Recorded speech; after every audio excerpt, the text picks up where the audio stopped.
अस्सलाम वालेकुम गाइस। कल के एपिसोड में आप देखोगे कि शहनाज जब बेबी बाजी से मिलकर अपने घर वापस चली जाती है तो ऐसे में समन अपनी अम्मी से पूछती है, अम्मी बेबी बाजी की तबीयत कैसी थी। तो ऐसे में शहनाज समन को कहती है कि बेटा बेबी बाजी की तबीयत तो ठीक थी, पर वो बेचारी अकेली सी हो गई है। कभी उस बेटे के दर पर चली जाती है, कभी उस बेटे के दर पर। बेटा सिद्दीकी भाई के इंतकाल के बाद बेचारी बेबी बाजी तो जैसे अकेली सी हो गई है। जिंदगी के सफर में अगर जीवन का एक साथी बिछड़ जाए ना तो दूसरे को उसका गम ही खा जाता है। फिर समन शहनाज की ये बातें सुनकर बेचारी चुप और परेशान सी हो जाती है। उधर आप अगले सीन में देखोगे कि नसीर रक्षी के घर चला जाता है। तो रक्षी और उसकी अम्मी अस्मा की झूठी मूठी तारीफें करने लगती हैं और उसकी वकालत में बोल पड़ती हैं। नसीर रक्षी को कहता है, रक्षी तुम अस्मा की तारीफें और वकालत ना किया करो, तुम वकालत करके मेरा दिमाग ख़राब कर रही हो।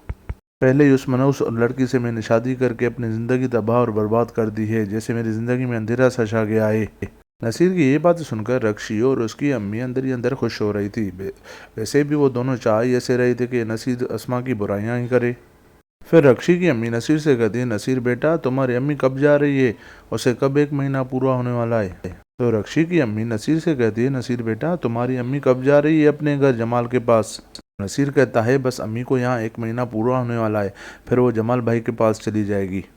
तो ऐसे में नसीर जब अपने घर आता है तो बेबी बाजी कहती है कि बेटा तुमने खाना खाया है और तुम्हारी तबीयत ठीक है। तो ऐसे में नसीर कहता है, जी अम्मी हाँ ठीक है। फिर हम बेबी बाजी कहती है कि बेटा असमान ने तुम्हारे दोस्त की मंगेतर के कपड़े सी दिए हैं, अब देखना बेटा तुम्हारी दोस्त को ये कपड़े उनके पसंद आ जाएंगे। और कहती है कि बेटा आसमान ने इन कपड़ों को सीधे हुए बहुत मेहनत की है, तो इसको अपने दोस्त से इसकी अच्छी रकम दिला देना। तो ऐसे में नसीर गुस्सा हो जाता है और कहता है कि अम्मी अब मैं अपने दोस्त से पैसे लूँ इसकी सिलाई का। ज़रूरी आपको आसमान ने कहा होगा कि मुझे पैसों के लिए कहे, वरना उसकी तो ज़ुबान चलती नहीं थी मेरे पास सामने। वैसे भी जब से आप यहाँ पे आई हो उस मनहूस में तो जान सी आ गई है, पहले तो मेरे सामने ज़ुबान भी नहीं चलाती थी, अब तो ज़ुबान भी चला रही है। फिर बेबी बाजी को गुस्सा आ जाता है और हाथ जोड़ने लगती है और कहती है, नसीर को बस करो, मुझसे गलती हो गई, मुझे माफ़ कर दो। तो ऐसे में नसीर कहता है, बस अम्मी आपको यहाँ पर 1 महीना पूरा होने वाला है, फिर मैं उस मनहूस को देख लूँगा कैसे ज़बान चलाती है अब मेरे सामने। नसीर की ये बातें सुनकर तो बेबी बाजी फिर उदास और परेशान हो जाती है और फिर रोने लगती है। फिर बेबी बाजी उदास होकर अपने कमरे में आ जाती हैं और बिस्तर पर लेट जाती हैं। फिर तस्बीह उठाकर अल्लाह को याद करने लगती हैं। फिर कहने लगती है कि वलीद के अब्बा मुझे भी आप वहाँ पर बुला लें, इन बेटों ने तो मुझे दरबदर सा कर दिया है।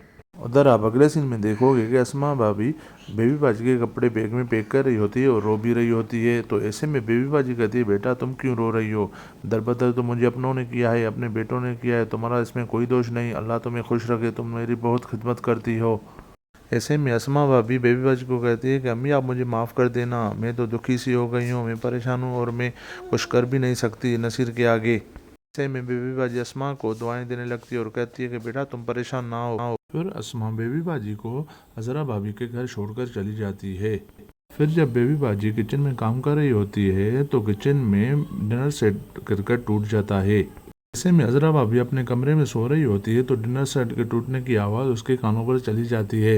ऐसे में अजरा भाभी किचन में जल्दी से आ जाती है और बेबी बाजी को देखकर कहती है, अस्मा तो गई अपने सैरो सफ़र पर और ये मुसीबत हमारे ऊपर छोड़ गई है, अब अल्लाह जाने इस मुसीबत से हमारी जान कब छूटेगी। ये कहकर अजरा भाभी अपने कमरे में चली जाती है। फिर अजरा भाभी का ये रवैया देखकर बेबी बाजी बेचारे अपने सर पर हाथ रखकर रोने लगती है। अगले रोज़ आप देखोगे कि बेबी बाजी अजरा को घर के हवाले समझा रही होती है तो ये बातें अजरा भाभी को बुरी लगती हैं और कहती है कि अम्मी आपकी नज़रों में तो मैं तो अच्छी होने वाली नहीं हूँ। इस पर बहस शुरू हो जाती है। तो अजरा कहती है, आप निकलो अब यहाँ घर से, मैंने तुम्हारी बहुत खिदमत कर ली, तुम्हारी नज़रों में वैसे भी मैं अच्छी नहीं हो सकती। ये बातें अजरा बेबी बाजी को कहकर बाहर निकाल देती है और बेचारी बेबी बाजी वहाँ घर के बाहर रो रही होती है।